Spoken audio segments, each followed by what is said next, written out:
Hi guys, today I will be presenting on the author Rita Williams Garcia. Rita Williams Garcia was born in 1957 and lived in Queens, New York growing up. She graduated from Hofstra University in 1980 and had a postgraduate degree in creative writing. At the age of 2, she taught herself how to read. While living in Queens, New York, her father did not allow her and her siblings to play outside, so she decided to start writing stories at a young age, which led to her being the famous author she is today. A little about her. In 2011, she won the Newbery Honor Award and the Coretta Scott King Award, along with the Scott Odell Award for her book called One Crazy Summer, which is off to the right here. And then in 2010, she won the National Book Award for Young People's Literature. So, a lot of success as an author.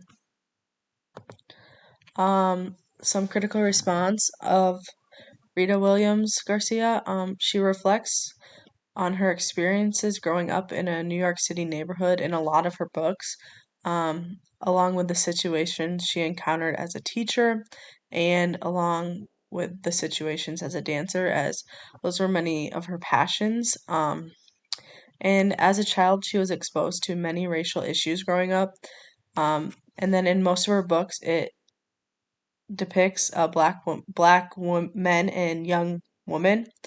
And then a lot of her books are about young black women. And then urban black language with some touches of humor with a strong dynamic characterization. And in each of her writings, it said that the characters speak naturally. So, just a few of her books. One is called One Crazy Summer. This is the one that received all the awards, like the ones that I talked about earlier, and you can see them on the page here. So, One Crazy Summer is about an 11-year-old Delphine. She is like a mother to her two younger sisters, Vanetta and Fern, because she had to be, because their mother Cecile left them 7 years ago for a radical new life in California.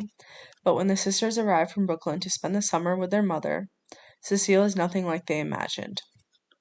While the girls hope to go to Disneyland and meet Tinkerbell, their mother sends them to a day camp run by Black Panthers. Unexpectedly, Delphine, Vanetta, and Fern learn much about their family, their country, and themselves during one truly crazy summer.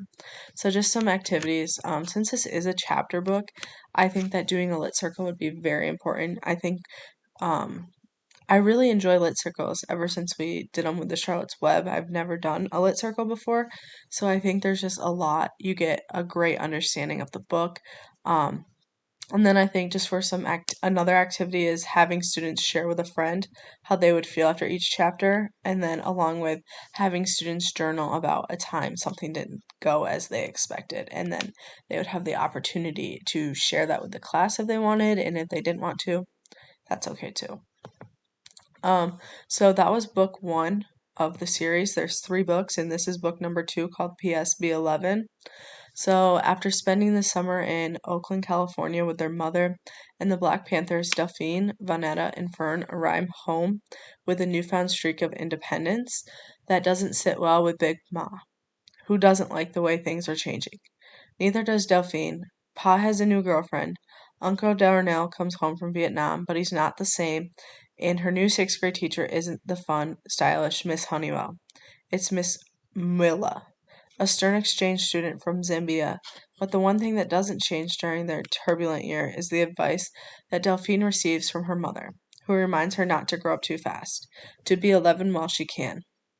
So there's a lot of different activities and strategies you can do here. I think a think, pair, share would be important, so that way you get what your classmates are thinking, and then also just maybe breaking off and reading with one partner, and then you two can discuss what you're thinking or getting from the story, and then as a group you can come back together and share that. Very similar to a think, pair, share. Then I think it's also important that students know that change is okay. A lot of times people are scared of change, and change isn't a bad thing. So um like in the story, the summary says she's worried about having a new teacher because she's not like her old one. I totally get that's a scary thing, but also in the end, it might be a good thing.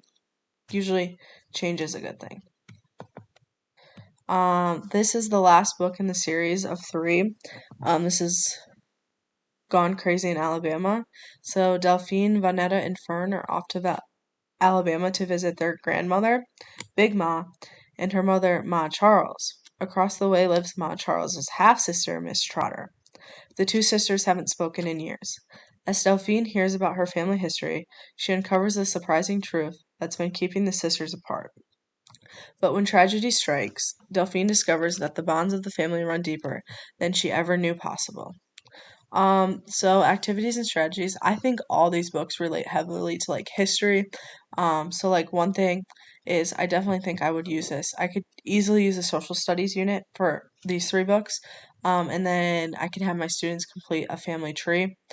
Because this book talks about how she learned so much about family history. And like what's keeping sisters apart. Obviously, I want to find the good stuff about family trees. I don't want students to find out anything bad, but it's very possible. And then as the students complete the family tree, they can share that with the class. A family tree is something I did in like middle school, and I think it was so cool to see how far back people were able to fill out their family trees. And then also like having students journal again is important. Like have students write how they were feel if they were Delphine, and then like how she found out that the bonds of the family run deeper than she ever knew possible. So that's the end of that series. So then the next book is Like Sisters on the Home Front. So when Gail gets in trouble with her boyfriend, her mother sends the street smart 14-year-old and her baby Jose down to Georgia to live with Uncle Luther and his family. There's nothing to do, nowhere to go, and no one around except knee sock wearing Jesus praising cousin Cookie. Then Gail meets Great, the family matriarch, and her stories of the past begin to change how Gail sees her future. So here, you could easily do a history lesson, like comparing the past to the present, and then have students, it says studies, complete a packet on family history and have them share stories from their family's past of what they remember. I think that'd be a cool activity to hear the different stories that students' parents experience or even grandparents.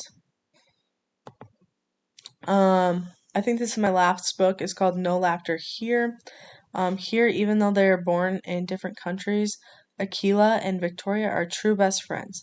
But Victoria has been acting strange ever since she returned home from her summer in Nigeria, where she had a special coming of age ceremony. Why does proud Victoria named for a queen slouch at her desk and answer the teacher's questions in a whisper? And why won't she laugh with Akila anymore? Akila's name means intelligent, and she is determined to find out what's wrong. But when she learns the terrible secret Victoria is hiding, she suddenly has even more questions. The only problem is, they might not be the kind that have answers. So my last few strategies and activities are, I think it'd be cool to, as we read the story, learn more about Nigeria as Victoria spent the whole summer there. So like just doing a unit on Nigeria and having do different activities, like more of like a unit maybe, and then like doing a lit circle again, getting a true understanding of the whole book, and then just having students journal again about the time in their life when they didn't have the answers to something. Just to know like they're not the only ones that's ever experienced that before.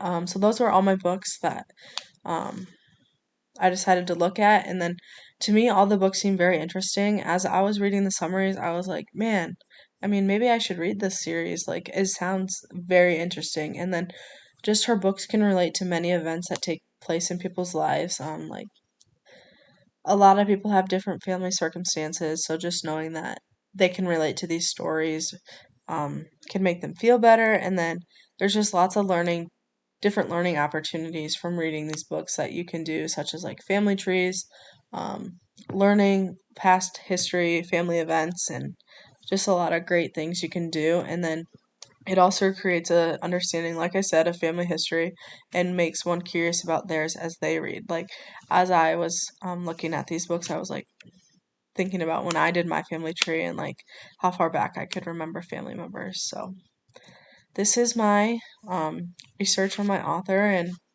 I'm excited to watch the rest of your guys's. Thank you.